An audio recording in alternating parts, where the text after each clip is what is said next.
দুর্যোগ কেটে গেছে, কিন্তু আমজনতার দুর্ভোগ কাটেনি। এই দুর্ভোগ বোধহয় প্রতি বছরের। আগে কংক্রিটের বাঁধ, পরে ভোট, এই দাবিতে এবার সরব হয়েছে শমশেরনগর। কালিন্দী পাড়ার বাসিন্দারা কংক্রিটের বাঁধের দাবিতে অনড় রয়েছেন।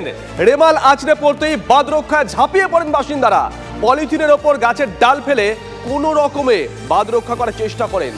কোনো গতিকে বাঁধ রক্ষা হলেও বিপদ কাটেনি কালিন্দী পাড়ার। শনিবারের ভোটের থেকেও নদী বাঁধের পরিকাঠামো নিয়ে চিন্তিত হিঙ্গলগঞ্জের কালিন্দী পাড়ার বাসিন্দারা।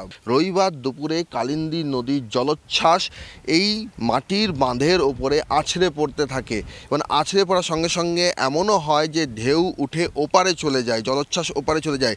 সেই সময় স্থানীয় বাসিন্দারা প্রথমে পলিথিন পেপার নিয়ে এসে এটার ওপর রাখেন, এই বাঁধের ওপরে রাখেন। তারপর পঞ্চায়েতের তরফে বালির বস্তা এই পলিথিন দেওয়া হয়। গাছ যেগুলো ছিল সেই গাছের ডালে স্থানীয় যারা যুবক তারা গাছের ডালে উঠে একের পর এক গাছ কাটতে থাকেন এবং গাছ কেটে সেগুলোর ডাল তারা এই পলিথিন পেপারগুলোর ওপরে ফেলে দেন। তাতেও রক্ষা পায়নি পলিথিন পেপার। এই পলিথিন উড়ে যাচ্ছিল জলোচ্ছ্বাসের কারণে। সেই সময় স্থানীয় এক যুবক এই পলিথিনের ওপরে বসে পড়েন এবং পলিথিনের ওপর বসাকালীনই সেই সময় তার উপর এই মাটি ভেঙে তার গায়ের উপর পড়ে যায়। বাঁধ নিয়ে আমাদের বেশি চিন্তা, ভোট নিয়ে আমাদের চিন্তা কি করব। আমাদের যদি নিজেরাই না বাঁচতে পারি তার ভোট কি করে করব। আমাদের নোনা জলের জন্য এলাকা নোনা জল ঢুকলে যে কি দুরবস্থা। এক ফসলি দেশ, এটা একটা জায়গায় দুটো ফসল হয় না।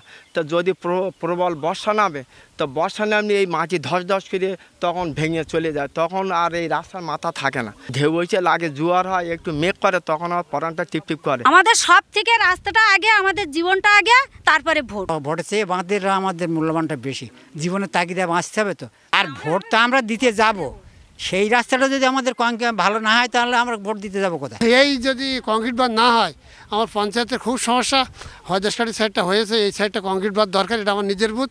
তাই ভোটের থেকেও নদী বাঁধকে অগ্রাধিকার দিচ্ছেন কালিন্দী পাড়ার বাসিন্দারা। ক্যামেরা দীপঙ্কর জানার সঙ্গে সৌরভ দত্ত, TV9 বাংলা, শমশেরনগর।